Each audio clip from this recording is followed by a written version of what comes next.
परत एकदा तुमचं सगळ्यांचं स्वागत आहे माझ्या यूट्यूब चॅनलमध्ये। आज आपण ब्रूच क्लास 2 घेणार आहोत। आजच्या क्लासमध्ये आपण जे काही साहित्य लागणार आहे ब्रूच क्लाससाठी ते बघणार आहोत। यासाठी सर्वात आधी मी घेतलेलं आहे सोल्डरिंग मशीन।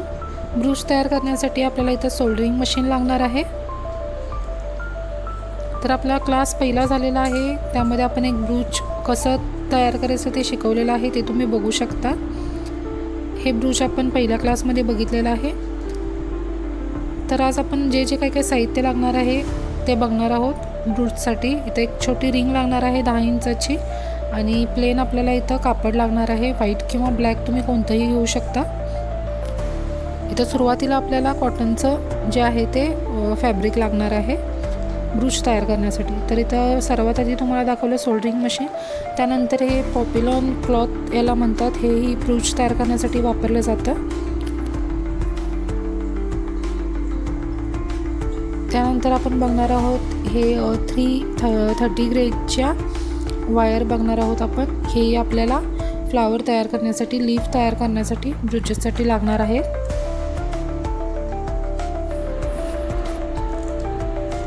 इथं जे आपण बघणार आहोत ते सॅटिन आणखी ऑर्गन्झाचे रिबन्स आहेत।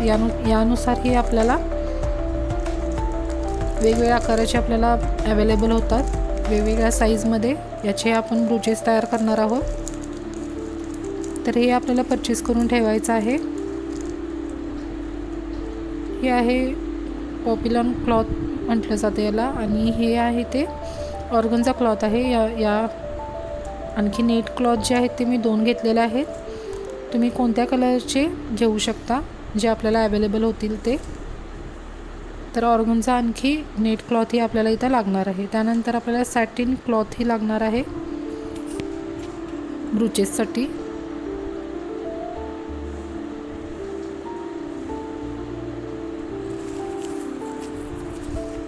तर इथं ऑर्गन्झा आणखी सॅटिनचे रेबिन प्लस आपल्याला जे आहे ते हे आहे ते स्टॉकिंग क्लॉथ आहे, जे पहिला क्लास आपण केला ब्रूचेसचा त्यामध्ये हेही वापरलेलं आहे फॅब्रिक आपण।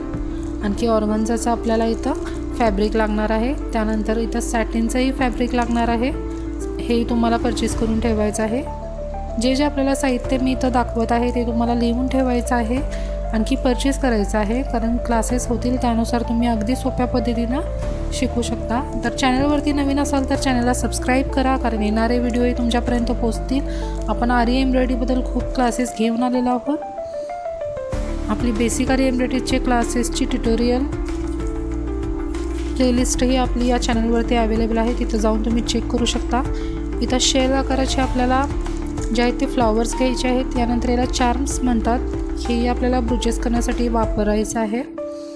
तर वेगवेगळ्या प्रकारचे चार्म्स तुम्हाला अवेलेबल होतील, त्याप्रमाणे तुम्ही घेऊ शकता। त्यानंतर सिक्वेन्स आहेत, वेगवेगळ्या आकाराचे सिक्वेन्स आपल्याला आणायचे आहेत। यानंतर क्लिप स्टोन याला म्हणतात, क्लिप स्टोन आणखी स्टोन चेन हे दोन्ही आपल्याला इथं लागणार आहेत। तर एका वहीमध्ये तुम्ही हे लिहून घ्या, जे साहित्य मी सांगते त्याप्रमाणे आणखी परचेस करा। इथं 4 mm चे बीड्स घेतलेले आहेत गोल्डनचे। आणखी परत इथं शेल टाईपचे सिक्वेन्स घेतलेले आहेत। यामध्ये खूप प्रकार आपल्याला अवेलेबल होतील। मॅट फिनिशिंगमध्ये अवेलेबल होईल, हे आपल्याला ब्रूचेससाठी वापरायचं आहे। तर हे आपल्याला ब्रूचेससाठी परचेस करून ठेवायचं आहे।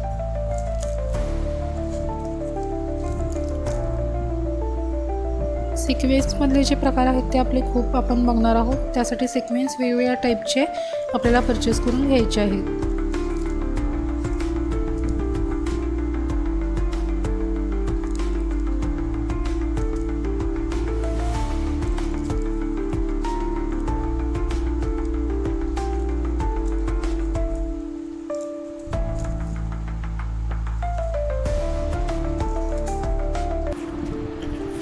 प्लास्टिक शेल्स आहेत, प्लास्टिक शेलचाही आपण वापर करणार आहोत।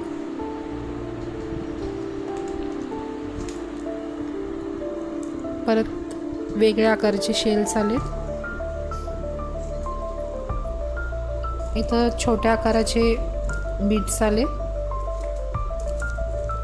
इथं ट्यूब बीड्स आहेत, मोठ्या आकाराचे आणखी छोट्या आकाराचे. इथं मोती आहेत गोल्डन व्हाईट कलरचे. शुगर बीड्स आहेत. परत सिक्वेन्स आले वेगळ्या प्रकारचे. सिक्वेन्सचे जे ब्रूचचे प्रकार आहेत ते आपण खूप बघणार आहोत. आणखी तर लोरियल बीड्स आहेत, ज्याला आपण लटकन म्हणतो, छोटे. इथं निडल्स आहेत छोट्या मोठ्या आकाराचे. परत नॉर्मल जे असतात सिक्वेन्स त्या टाईपचे सिक्वेन्स आले. त्यानंतर आपल्याला एक कटर घ्यायचा आहे आणि ग्लू घ्यायचा आहे. ग्लू तुम्ही कोणताही वापरू शकता. आणखी आपल्याला मशीनची थ्रेड जो साधा दोरा असतो ते घ्यायचा आहे. तर साहित्याची माहिती आपल्याला लिहून घ्यायची आहे, कारण येणारे क्लासेस हे तुम्ही बघून अगदी सोप्या पद्धतीनं करू शकता. तर आजचा व्हिडिओ कसा वाटला नक्की कळवा. तोपर्यंत नमस्ते.